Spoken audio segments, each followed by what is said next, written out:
Alright, it's the 27th of August today. I'm going to do my sowing and growing video for September, and I'll start, as I normally do, with just going through the sowings from August and show you how they're getting on, and then we'll get on and go through September's sowings. So first up on my list, and all the details, everything's down in the description below, this database that I'm looking at and everything. So first off, tough ball. So I've got 2 trays of tough ball. This is the first one that I sowed, 6th of August.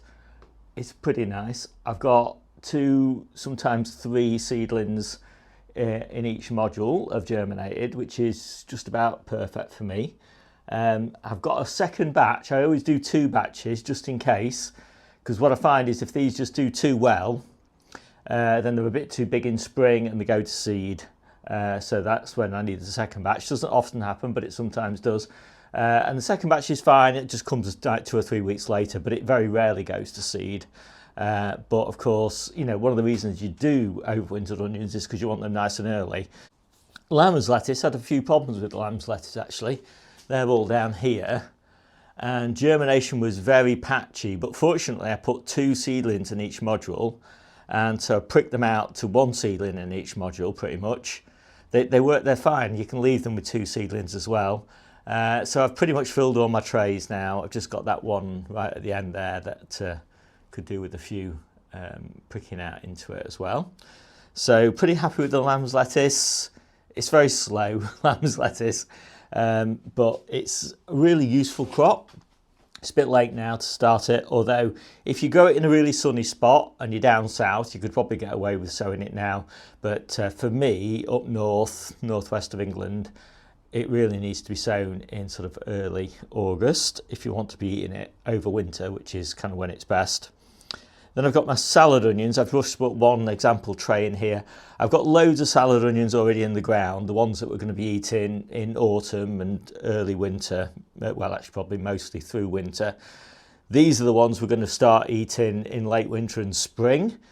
These are guardsmen. Germination's pretty good in these. Not fantastic, you know, sort of 4 or 5, something like that. And I think I put 8 seeds in each module, but you know, that's plenty good enough. You don't, for early harvests in early spring, you don't want too many seedlings to germinate anyway, because that just delays the maturity of the plants. So yeah, happy with those. I'll just show you the ones outside as well, and the ones that are just on the seedling bench. All of these seedlings, all the onions are outside. I haven't got any in the greenhouse. My radish. Planted the first batch out yesterday in the polytunnel, and I planted them out in 2 locations, 1 sunny location and 1 slightly shaded location, so they come in succession. And the turnips also planted the first batch of turnips out. Both of those have gone in the polytunnel. It's getting a bit late for both radish and turnips now, so I want to probably plant most of them under cover from now on. I've got another batch of turnips here, I've got another batch of turnips there, I've got another batch of radish there. All of them are going to go in cold frames. They're all going to be short-lived. I'll soon be harvesting them, for example, out of the polytunnel and planting my winter crops in the polytunnel. Similarly, if I put this batch here in a low tunnel, then I'll be clearing that batch and planting spinach after it, something like that. I really want probably almost all of my turnips out the ground by the middle of October, really. If they're not matured by the middle of October, they're probably not going to mature. So kales, I haven't got very many. I've just got 12. I've potted them on because I haven't got anywhere to plant them out at the moment. They're really just there for security in case I lost my existing kale plants to disease or pests or something like that. All of my existing kales are looking okay, so I might not need these, and I might. It's always worth having spares. I'm a big believer in spares. And lettuce. So this is the mid-August sowing of lettuce. Pricked it out from this little tray here. and they're doing okay. I'm quite happy with them. I've got a mix of varieties here. I've got Grenoble Red, Riccia, Flashy Lightning Butter Oak, Roxy, Maureen, which is like a little gem, but it's really good in winter, and Valdor, but the Valdor didn't germinate. I think those are the Valdor there. So this batch is the one that's going to see me through until the polytunnel lettuces are ready. And I haven't sowed the polytunnel lettuces. I'm going to be sowing those in September, so we'll be talking about those soon. So this is quite an important crop. I've got quite a lot of lettuce in the ground at the moment, but that lettuce will need to be cleared and replanted sometime in October, probably, basically when these the ones in these trays are ready for harvest, which will be, as I say, towards the end of October. These are going to go under cover, probably, almost certainly actually, in a cold frame. I prepared the cold frame yesterday, and the ground had potatoes in it previously. So quite a nice harvest of potatoes. I was quite pleased with those, and I'll be pleased to get these planted, and they're probably about 1 week away from planting. They look quite small, but I'm going to put them under grow lights because I want to get them moving, and just get them finished off under grow lights. Or I might keep them in the greenhouse, depends how sunny it is. If it's cloudy like it is today and rainy, they're just better under grow lights. But they'll do fine outside. It's not a problem. It's just that I'm in a bit of a rush. And yeah, I'm doing a few experiments just to play around with doing a late crop of beetroots and a very early crop of spring cabbages and a late crop of chard and things like that in the greenhouse under the grow lights. That I was planning to use these grow lights to keep these peppers going, but honestly the health of these peppers is not very good, and my existing peppers out on the allotment are really nice, so I'm not going to bother keeping these peppers going in here, which means I've got lots of space down here that I can just play around with. So I'm just, I'm always trying to learn about how plants respond to different amounts of heat and light, so it just gives me an opportunity to play around with that. It cost me about £10 in grow light time probably to learn those lessons. And then my miner's lettuce I've just sown, so there's nothing to see there. That's my first batch. I've got another batch to go in the polytunnel, which I'll talk about later. And I've just sown another batch of lettuce. These are lettuce that are going to grow on to maturity for harvest in early winter as full heads.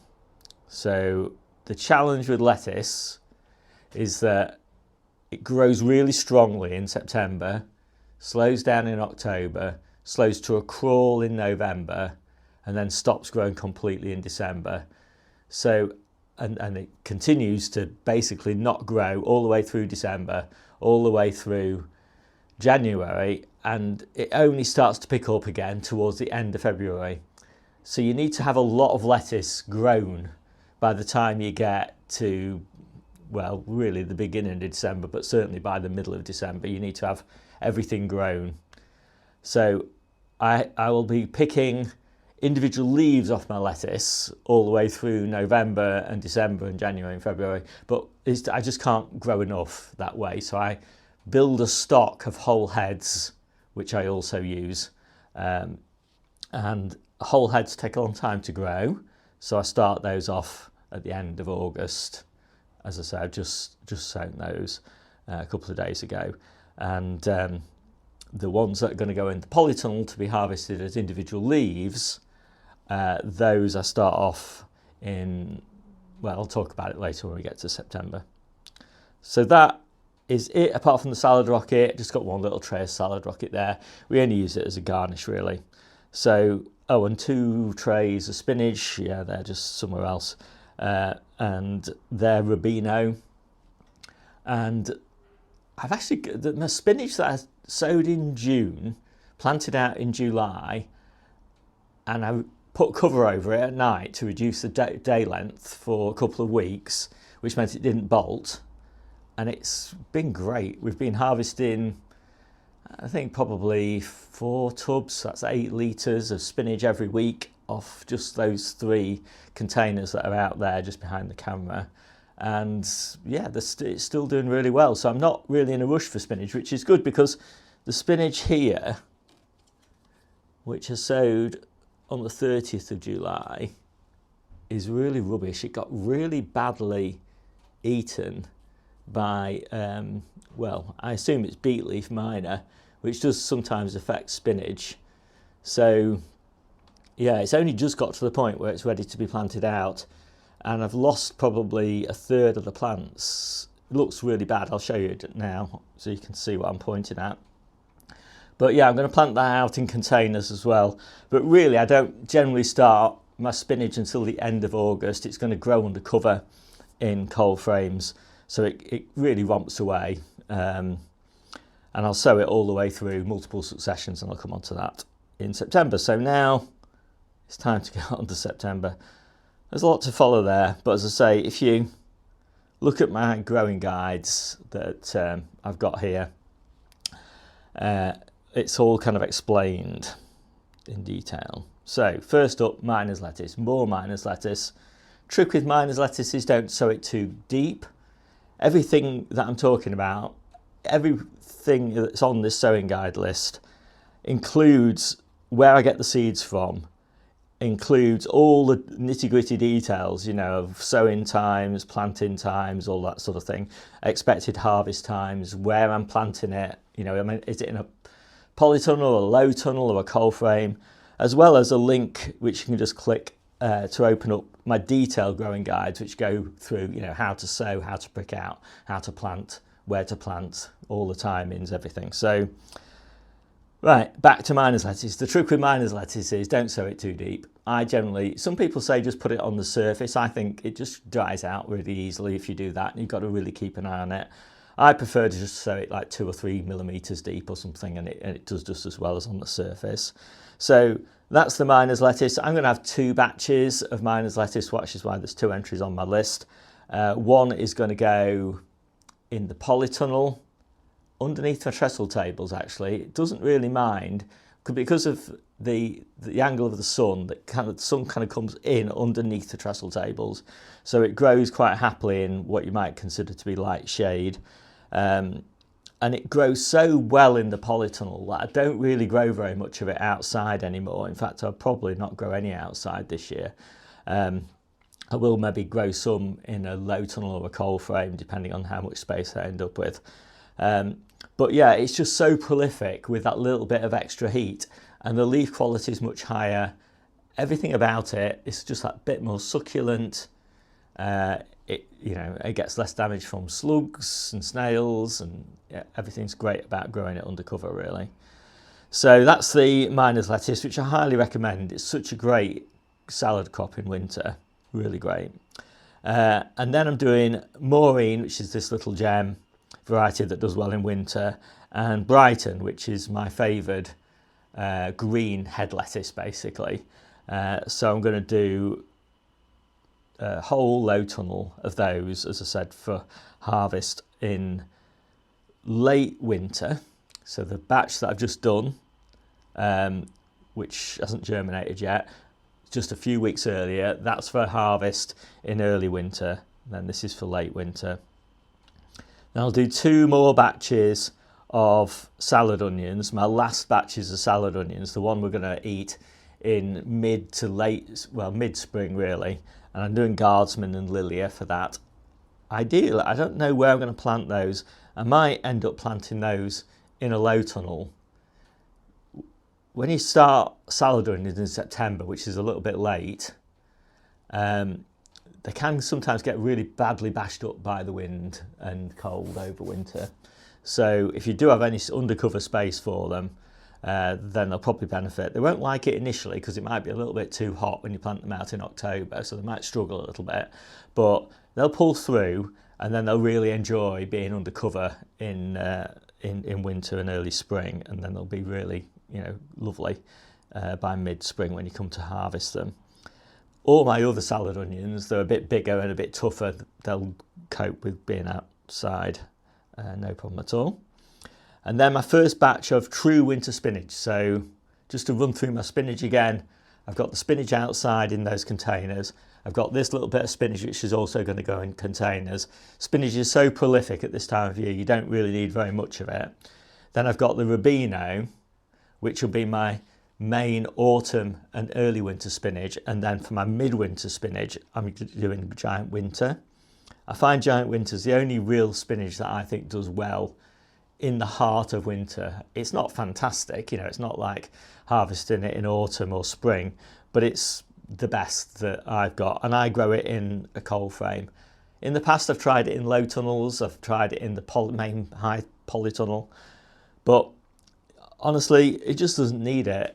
It does, I think, benefit greatly from being under polythene, but a cold frame is fine. So that's my giant winter. And then I've got another batch of lettuce, and let me just see where I'm planting those. Yes, I'm going to plant those out in a low tunnel. Hopefully these will get all the way through until early spring. And I'm doing Riccia, Brighton, Roxy. Roxy is a really great winter lettuce. It's not very good at any other time of year, but it's really good in winter and early spring. Grenoble Red and Flashy Lightning Butter Oak. So, and then I've got another batch of those that'll come on in a minute. So then I've got Wild Rocket, just a little bit of Wild Rocket, just to see us through. As the Salad Rocket finishes, the Wild Rocket's ready in spring. So the Salad Rocket will all go to seed. The Wild Rocket won't go to seed. You've got a few months harvest off the Wild Rocket, and that's really nice. And then we're on to some really interesting stuff, well, for me, which is my red cabbages, my graffiti cauliflowers, the purple cauliflowers, which are really beautiful, and the Orkney white cauliflowers. So these are really important crops for us. So the cauliflowers I will grow in this greenhouse.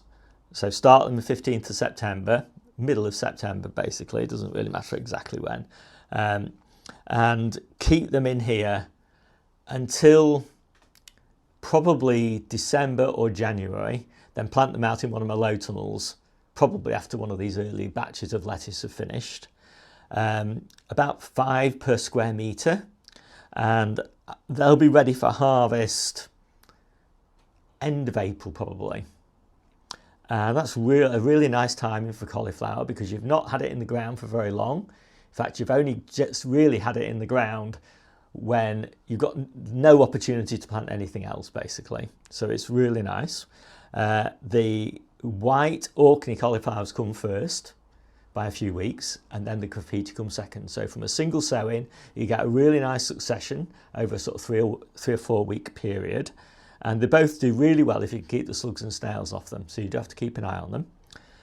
The red cabbages, the first batch, as I say, which I'm doing 15th of September, they're the ones that come ready about the beginning to the middle of June. So that's a really nice timing, I think, for cabbages. Your spring cabbages are starting to come to an end. Then you get these really lovely red cabbages, which again, you sort of plant out January, February time. Depending on the weather, it might be nice to give them a bit of plastic protection or fleece. But they do really well. They never go to seed, unlike spring cabbages, which sometimes go to seed. But I've never yet had one of these early red cabbages go to seed. So I really like that. And I'll do another succession a bit later, which are the ones we'll eat all the way through. Well, we're still eating them now, actually. So we sort of start eating them mid to late June and continue eating them all the way through until autumn. And you could probably just keep on eating them, you know, through until winter probably. They're pretty big now. But I've got plenty of red cabbages down here as well, which will be eaten in winter, which are sown in March at the traditional time. So then, yeah, then I've got my polytunnel lettuces. So these are a really important crop, because these are the ones we'll be primarily harvesting as loose leaves all the way through late autumn, winter, and into spring. And sometimes it's a bit tricky to get those to survive all the way through. Sometimes they lose a few to damping off and all that. Depends on how damp a winter it is really, but last winter was incredibly damp. So we probably lost maybe 20% of them or something like that. Anyway, Flashy Lightning Butter Oak, Grenoble Red, Riccia Maureen, a Salanova lettuce. I'm not quite sure what that one's called. Let me just check.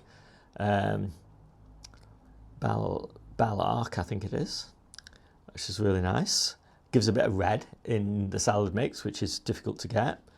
Although I've got some quite nice radicchio as well growing. That'll give me some nice red leaves in the salads in winter. And Roxy, which is a bronzy sort of lettuce, so that has a nice bit of colour. And Brighton. And that's the lettuces. And then I've got my favourite mix of Asian greens. I've got a few Asian greens growing now, ready for harvest. But these are the Asian greens that will go in the polytunnel. These will keep going until about January, really. They tend to go to seed in January. So I've got red stem patchoy, which is a beautiful purple leaf. I've got tatsoi, which is fantastic, and komatsuma. So all of those, they make a really nice addition to the salad mixes. And as I say, I'm always ready in January with another crop to plant. You know, you could plant turnips, you could plant radish, you could plant more lettuce, you could plant out cauliflowers, you could plant out calabrese, all sorts of things in your polytunnel after these Asian greens go to seed. And I've got another batch of Giant Winter, and I stagger my batches of Giant Winter because I don't want them all to come at the same time. I'm planting my Giant Winter after melons or after peppers, so planting them quite late. And as I say, if I planted them all out in sort of the end of September, I'd have masses and masses of it in October and early November, way too much. So I do stagger my plantings a little bit. And 25th of September or thereabouts, I do my first batch of calabrese. So I do my calabrese a little bit later than I do my early cauliflowers because calabrese is just that little bit faster growing, and it can not go to seed, but it can kind of what some people call button, which means like a really small head will form. And it's such a shame, you know, when you've grown it and you want, you know, it's a nice big head and loads of side shoots, but you just get this little tiny head, which is still eatable, and a few leaves off it or something like that. If you do it too early, that's what happens. So I like to do mine, as I say, 25th of September thereabouts for my first batch. I'll still do multiple batches in October. And it's pretty much the same stories with the cauliflowers. So I'll be planting that out January, February, and I have some leeway there because you can keep it in pots for quite a long time. And it really depends on how winter's gone, really, and when beds start to come available and how much of different crops I've got and things like that as to when I plant it out. But with all these cauliflowers and cabbages and things like that, I'm pretty much always planting them into an existing bed. So it might be an existing bed of spinach, it might have, say, 25 spinach plants in it. I'll take out 5 of those spinach plants and put 5 cauliflowers in their place, and then the cauliflowers will grow at the same time as we're harvesting the spinach. And after about a month, we take all the spinach out and give the whole bed over to the cauliflowers. But by then, we're into spring and everything's growing really quickly, including the cauliflowers. So we don't need all that spinach. And so it's a nice sort of gradual transition from our winter crops to our spring crops. Then I'll do some more, my first sort of reliable harvest of spring cabbage. I did an earlier spring cabbage, which might or might not go to seed on me, but I'll do Caraflex and I can't remember what the other one is, but I'll put it in the growing guide. So I do 2 pointy head type spring cabbages and do them exactly the same way as the cauliflowers and the calabrese, which is keep them in here in the greenhouse until sort of January, February time. And then I generally, for my spring cabbages, I plant them out under plastic. So I'll put them in one of my low tunnels, as I say, probably again when some lettuce is starting to finish. yeah, and I get lovely plants, really nicely timed, so that just as my kales are starting to go to seed, my cabbages are coming on stream, and I like to do spring cabbages first, the pointy head spring cabbages. Then I like to transition over to baby savoys, which are starting sort of January, February time, because we love savoys and we really like to have as much of those as possible. And then they'll kind of come in May, and then the red cabbages will come in June. So we have this really nice continual sort of supply. And then kales sort of start to arrive in sort of June, July time. So we have some kales and obviously lots of flowering brassicas as well. And then another batch of graffiti cauliflowers and orkney towards the end of September. So they will come, although they're only maybe a week or 8 days late sown, a week or 8 days later, they actually come ready sort of 3 or 4 weeks later in spring. So the first ones sort of start at the end of April, and we harvest those through until sort of, you know, the middle to the end of May. And then at the end of May, early June, this next batch of cauliflowers kind of arrive. And I like that timing because they're in my low tunnels, and I want my low tunnels for melons in this case, and I generally plant my melons out in June. So as the cauliflowers are finishing, the melons are taking over. And the big advantage for me of this sort of timing related to cauliflowers and calabrese and things is that all of that growing gets done before clubroot really gets going. And I've got clubroot on my plot, and so it means I get a really nice harvest of cauliflowers and cabbages and everything before clubroot. So it works really well. So that is what's happening in September. And I just thought I'd quickly show you the progress on my really super late tomatoes. So these were started back in July, I think. I'll put the date up for you. Oh, I maybe got it here. 3rd of July in the tumbler.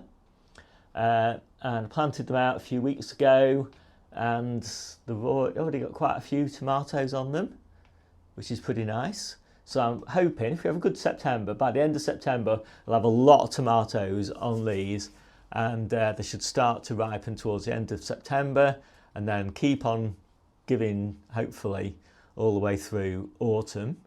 And that'd be really nice because most of my tomatoes are either outdoors, and they'll have probably been all lost to blight by then, or they're in the polytunnel, which have been completely cleared and replanted with all my winter crops. So it's really nice to have some late tomatoes in here. And I've got some late cordons as well, which I started, I think, 28th of April.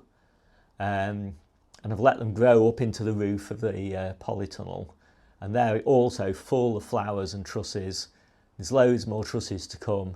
And because I keep this greenhouse frost-free, which is not strictly necessary for any of the hardy veggies, but because I keep it frost-free, it helps with the tomatoes. But I don't keep it much above 0 in here. And I've got some parsley there, which is going in the polytunnel in containers. Parsley does really nicely in a polytunnel. It survives outside, but there's no comparison between growing it outside and growing it in a polytunnel or a greenhouse. It's just so much more vigorous and lush, and the leaf quality is so much higher. So that is pretty much everything I've got going on. My name's Steve. This is the Seaside Kitchen Garden and Allotment channel, and I'll see you soon.